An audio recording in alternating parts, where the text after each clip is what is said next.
Hoje vou te mostrar um dos maiores equívocos de interpretação dos cristãos na Bíblia.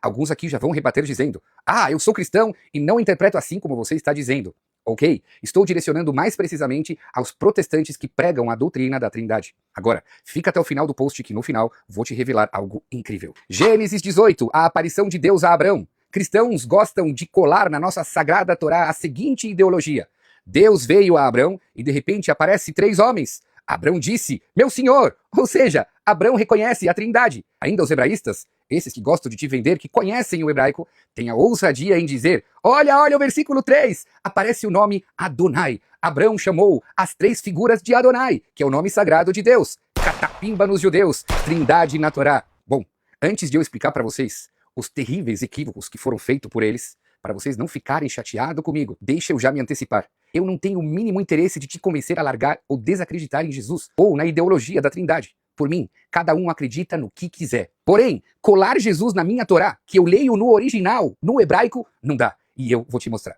Todos os equívocos começam quando se lê Bíblias traduzidas. Hoje em dia já estamos nas versões de Bíblias que são traduções de traduções. Os erros vão evoluindo e cada vez mais se aperfeiçoando até te convencer. Pegue a sua Bíblia Almeida, a Bíblia querida dos protestantes, e veja o versículo 1 do capítulo 18. Depois, apareceu o Senhor Abrão, junto aos carvalhos de Mamré, estando ele sentado à porta da tenda no maior calor do dia. Depois? Depois do quê? Onde tem essa palavra na Bíblia? A palavra que aparece inicialmente no capítulo 18 é o verbo vayerá, e apareceu. Não tem nada de depois. Muito pelo contrário, é uma continuação do final de Parashat Lech Lechá, que narra a circuncisão de Abrão. Apareceu Deus a Abrão. Diferente das outras aparições, que ele vem com uma profecia ou uma promessa, aqui ele vem visitar Abrão, que estava com dor, para ver como ele estava se sentindo após a sua circuncisão. Como eu sei disso? Te respondo. Perceba como a Bíblia relata nesse versículo detalhes tão ricos e específicos dessa aparição de Deus a Abrão. Carvalhos de Mamré, porta da tenda, extremo calor do dia. Digam-me, como a teologia cristã explica o motivo de Abrão estar em Mamré? Faz diferença saber isso? Porque dizer que aquele dia estava excepcionalmente quente, algo atípico aconteceu para justo naquele dia estar mais quente? E se estava tão quente, porque ele senta justo na porta de sua tenda e não dentro para se proteger do calor? Após um procedimento cirúrgico, onde existe risco de sangramento, Abrão senta debaixo do sol? Ele não imagina que é uma conduta errada para se recuperar? E a maior de todas as perguntas, como cristãos explicam que o versículo chama a visão tripla de Abrão de homens? É tão difícil para o versículo dizer que foi uma visão tripla que se parecia com homens, ou seja, que Anashim, como se fosse homens? Mais uma pergunta, foi real a visão ou uma profecia? Se profética, o versículo saberia muito bem usar as palavras Bamaré, Bamahazé, mas o versículo não usou essas palavras, então não foi profético. Foi real, ou seja, homens. Aí eu pergunto, Deus é homem? Deus é 3 homens? A própria Torá de Moisés diz que não. Veja em Números 23:19. Deus não é homem que mente ou humano que se arrepende. Vejam Oséias 11:9. Eu sou Deus e não homem. Entre vocês serei sagrado e não venho à cidade. Deus não aparece em formato de humano para ninguém. Fato. Repare na palavra que aparece no versículo 2. Anashim. Tradução. Pessoas. Repito, não está escrito que Anashim, como se fosse pessoas. Não é problema para o versículo em falar Sheloshá, 3 que eram que Anashim, como se fosse pessoas, parecido com pessoas, com o famoso Kaf Adimion. É um Kaf gramatical que remete a algo que se parece, mas não é usado direto na Bíblia. Vejamos a linguagem de Salmos 8:5. Ma enosh kitiskereno, o venadam kitifkedeno. Enosh, mesma palavra, mesma raiz da palavra aqui usada, Anashim. Pessoas, diz o rei Davi, quem é esse humano para ser lembrado diante desse imenso universo criado por Deus? Amigos, está muito bem provado que pessoas são pessoas. Deus é Deus. O versículo diz claramente, Shloshá Anashim, 3 pessoas. Então, quem são essas 3 pessoas que aparecem aqui? Presta atenção porque só a Torá oral organiza todos os versículos em perfeita sintonia. Conforme te falei, Deus não vem em formato de pessoa, porém preciso te dizer que anjos sim podem vir em formato de pessoa. E te provo, veja o próximo capítulo, Gênesis 19. 2 anjos vêm a Lot. Quem afinal são eles? Vão me dizer agora que sodomitas, dos maiores pecadores da humanidade, podiam ver anjos celestiais no formato de anjos? É claro que não. Eram anjos vestidos de pessoas, vistos como humanos por qualquer humano. Vamos para Gênesis 32, versículos 25 a 32, episódio da luta de Jacó com o anjo. E o versículo diz que um homem lutou com ele, Vayavek ish imo adalota shachar, e brigou um homem com ele até a alvorada. É nítido nos versículos que trata-se de um anjo, pois é um ser com capacidade de abençoar Jacó. Ou será que ele está pedindo a bênção de um mero humano que o feriu? Jacó ainda chama o lugar de Peniel, pois testemunha ter visto um ser celestial. E contudo, é bem claro no versículo que a luta foi física, como dois homens, ao ponto que o anjo, no formato humano, feriu a coxa de Jacó. Vejam agora Josué capítulo 5, versículos de 13 até 15.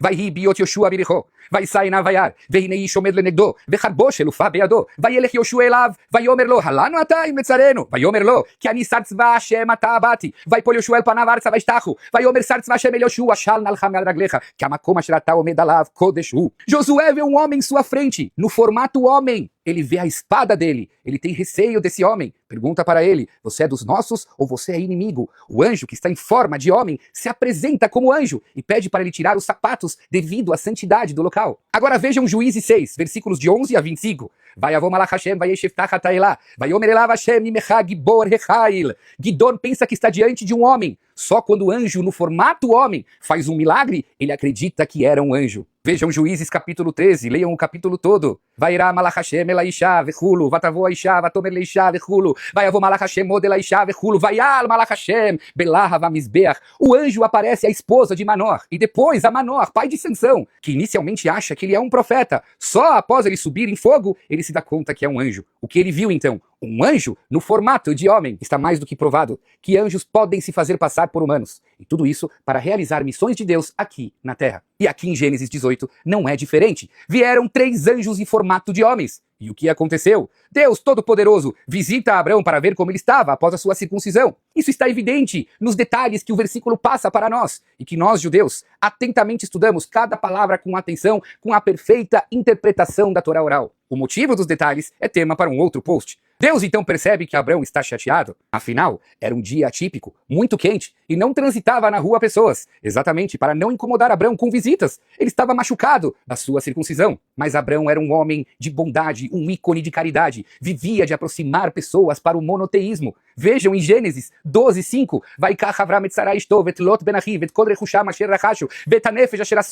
Abrão pega a Sarai, sua esposa, Lote, seu sobrinho, e todos os pertences que ele adquiriu, e as almas que ele fez em Haran.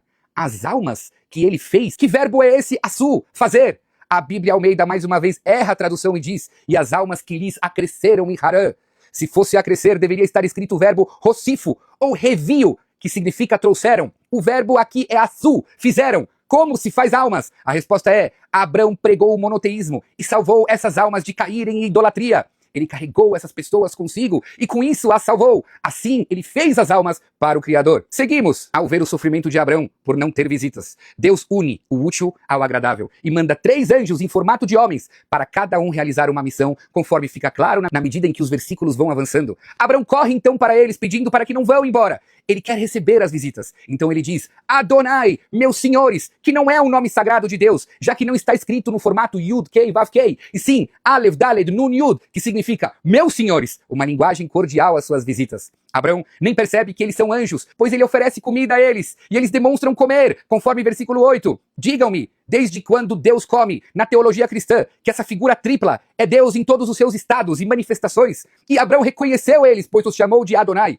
Como ele oferece comida a Deus? Deus não come. Não venham me trazer provas dos sacrifícios do altar. Esse é um outro tema que cristãos não interpretam bem, tema para um outro post. Quando os anjos vão embora, Deus, que também havia vindo visitar Abrão, volta a conversar com ele no versículo 17. Ou seja, mesmo que os anjos já tinham ido, Deus ainda está lá, anunciando para Abrão que ele iria destruir a cidade de Sedom. Neste momento, só sobram 2 anjos para fazer as missões em Sedom. Afinal, o terceiro já fez a sua missão, depois que anunciou a Abrão que Sará terá um filho e, portanto, voltou para o céu. Os 2 que sobraram, um veio para salvar Lot e o outro veio para destruir a cidade. Tudo muito bem explicado. Nós, judeus, inclusive, sabemos os nomes de cada anjo e podemos também provar. Tema também para uma outra postagem. Amigos, não existe trindade na Torá. Sugiro vocês colarem a trindade somente no Novo Testamento e com o nosso aval e selo de autenticidade, mas não na Torá. E conforme te prometi, vou te revelar algo que você vai ficar pasmo. Sim! Existe uma interpretação no meio judaico que possibilita que o nome Aleph, Daled, Nun, Yud, do versículo 3, seja um nome sagrado referindo-se ao Criador do Universo. E de acordo com isso, Abrão estava de fato falando com Deus. Mas para eu te explicar isso, você vai precisar ser meu aluno, já que não cabe essa explicação numa mera postagem de Instagram.